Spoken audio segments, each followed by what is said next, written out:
Ito ha, iba yung baha lang kaysa may anod. Ayun, tingnan nyo, ang lakas ng flow ng water. Kita nyo? So meron siyang current. Hindi katulad ng iba, baha lang. Stay lang yung tubig. Ay nako. Ayan si kuya, itinda ng Puto.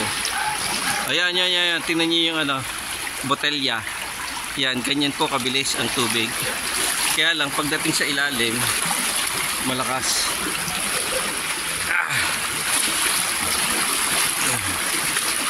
Kaya may resistance po tayo. Ayun. May resistance. Pinipigilan ng ano ng daloy ng tubig. Ayun ako.